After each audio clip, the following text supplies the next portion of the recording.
اب میں ام المؤمنین سیدہ ام حبیبہ بنت سفیان رضی اللہ عنہا کے بارے میں بتاتا ہوں۔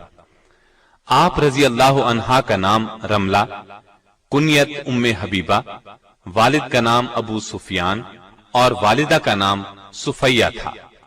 بعض مورخین نے آپ کا نام ہند بھی لکھا ہے۔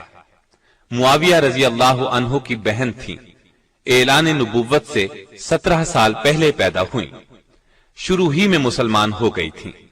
ان کا پہلا نکاح عبید اللہ بن جہش سے ہوا تھا۔ دونوں میاں بیوی بیک وقت مسلمان ہوئے اور دونوں نے ایک ہی وقت میں ہجرت حبشہ کا شرف حاصل کیا۔ حبشہ میں ان کے ہاں ایک لڑکی پیدا ہوئی، اس کا نام حبیبہ رکھا گیا، اسی وجہ سے کنیت ام حبیبہ رکھی گئی۔ لیکن عبید اللہ بن جہش مرتد ہو گیا، اسلام چھوڑ کر عیسائی ہو گیا۔ ام حبیبہ اسلام پر قائم رہیں۔ سیدہ ام حبیبہ فرماتی ہیں کہ عیسائی ہونے سے پہلے میں نے اسے ایک نہایت بری شکل میں دیکھا، میں بہت گھبرائی۔ صبح ہوئی تو پتہ چلا کہ وہ عیسائی ہو گیا ہے۔ میں نے اپنا خواب اسے سنایا کہ شاید توبہ کر لے، لیکن اس پر کوئی اثر نہ ہوا۔ شراب و کباب میں مشغول ہو گیا اور اسی حالت میں مر گیا۔ اب سیدہ حبشہ میں تنہا تھی۔ بیان فرماتی ہیں کہ چند روز بعد میں نے خواب میں دیکھا کہ کوئی شخص مجھے یا ام المؤمنین کہہ کر بلا رہا ہے۔ میں بہت گھبرائی۔ جب میری عدت ختم ہو گئی تو مجھے نجاشی کے ذریعے سے نبی صلی اللہ علیہ وسلم کا پیغام پہنچا۔ سیدہ ام حبیبہ نے آپ کا پیغام منظور کر لیا۔ آپ کے پاس یہ پیغام نجاشی نے اپنی باندی ابرہہ کے ذریعے بھیجا تھا۔ آپ رضی اللہ عنہا نے منظور کرتے ہوئے چاندی کے کنگن، پازیب اور انگوٹھیاں وغیرہ اتار کر اسے انعام میں دے دی۔ شام ہوئی تو نجاشی نے سیدنا جعفر طیار اور دوسرے مسلمانوں کو جمع کر کے خود ان کا نکاح پڑھا۔ 400 دینار مہر مقرر ہوا، جو اسی وقت رسول اللہ صلی اللہ علیہ وسلم کی طرف سے خالد بن سعید رضی اللہ عنہ کو دے دیے، جو کہ ام حبیبہ کی طرف سے وکیل تھے۔ اس طرح یہ نکاح ہوا۔ لوگ اٹھنے لگے تو نجاشی نے کہا، ابھی بیٹھیے، انبیاء علیہم السلام کی سنت یہ ہے کہ نکاح کے بعد ولیمہ بھی ہونا چاہیے۔ چنانچہ کھانا آیا۔ ولیمے سے فارغ ہو کر سب رخصت ہو گئے۔ چنانچہ سیدہ ام حبیبہ جب مدینے آئیں تو تمام حالات اور واقعات کہہ سنائے۔ آپ صلی اللہ علیہ وسلم سن کر مسکراتے رہے۔ نجاشی نے سیدہ ام حبیبہ کو شرحبیل بن حسنہ کے ساتھ آپ کی خدمت میں بھیجا تھا اور اپنی طرف سے انہیں گھریلو سامان بھی دیا تھا۔ یہ نکاح 6 ہجری کے آخر یا 7 ہجری کے شروع میں ہوا۔ اس وقت آپ رضی اللہ عنہا کی عمر 36 یا 37 سال تھی۔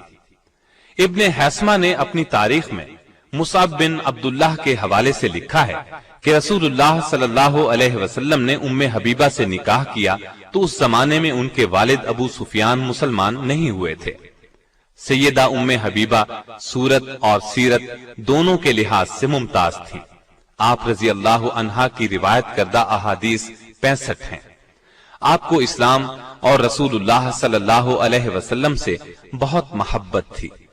یہ اسلام سے محبت ہی تو تھی کہ ان کا شوہر عبید اللہ عیسائی ہو گیا تھا، لیکن یہ برابر اسلام پر ثابت قدم رہی، شوہر کے عیسائی ہونے اور علیحدگی کی پرواہ نہ کی۔ اسلام سے محبت کا ایک اور ثبوت بھی ملتا ہے کہ فتح مکہ سے پہلے سیدہ کے والد ابو سفیان صلح کی شرائط طے کرنے کے لیے مکے سے مدینے کی طرف روانہ ہوئے۔ آپ صلی اللہ علیہ وسلم نے صحابہ کو خبر دی کہ ابو سفیان مکے سے صلح کی مدت بڑھانے اور عہد کو مضبوط کرنے کے لیے آ رہا ہے۔ ابو سفیان اس وقت تک مسلمان نہیں ہوئے تھے۔ مدینے میں پہنچے تو اپنی بیٹی ام حبیبہ کے گھر بھی گئے تو رسول اللہ صلی اللہ علیہ وسلم کا بستر بچھا ہوا تھا۔ جب وہ بستر پر بیٹھنے لگے تو ام حبیبہ رضی اللہ عنہا نے فوراً آگے بڑھ کر بستر لپیٹ دیا۔ ابو سفیان کو بیٹی کی اس بات پر غصہ آ گیا۔ تیز لہجے میں بولے، بیٹی تو نے بستر کیوں لپیٹ دیا ہے؟ بستر کو میرے قابل نہیں سمجھا یا مجھے بستر کے قابل نہیں سمجھا؟ سیدہ نے جواب دیا، ابا جان، یہ دنیا کی مقدس ترین ہستی رسول اللہ صلی اللہ علیہ وسلم کا بستر ہے۔ اس پر ایک مشرک جو شرک کی نجاست سے آلودہ ہو نہیں بیٹھ سکتا۔ یہ سن کر ابو سفیان جھنجلا اٹھے اور غصے میں بولے، اللہ کی قسم تو میرے بعد بہت سی خرابیوں میں مبتلا ہو گئی ہے۔ سیدہ ام حبیبہ رضی اللہ عنہا نے جواب دیا، میں خرابیوں میں مبتلا نہیں ہوئی، اور ان کے غصے کی پرواہ نہیں کی اور کہا، میں کفر کے اندھیرے سے نکل کر اسلام کے نور ہدایت کی روشنی میں داخل ہو گئی ہوں۔ اور تعجب ہے، آپ قریش کے سردار ہو کر پتھروں کو پوجتے ہیں، جو سنتے ہیں نہ دیکھتے ہیں، کسی کا کچھ بنا سکتے ہیں نہ کچھ بگاڑ سکتے ہیں۔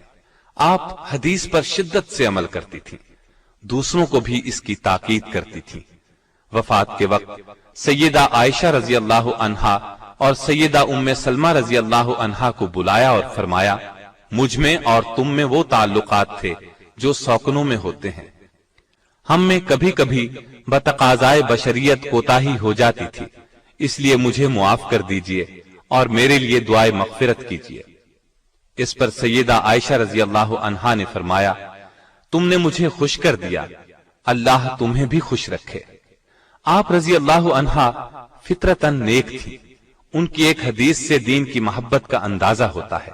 فرماتی ہیں، میں نے رسول اللہ صلی اللہ علیہ وسلم سے سنا ہے، جو شخص دن اور رات میں 12 رکعت نماز نوافل ادا کرے، اس کے لیے جنت میں گھر بنایا جائے گا۔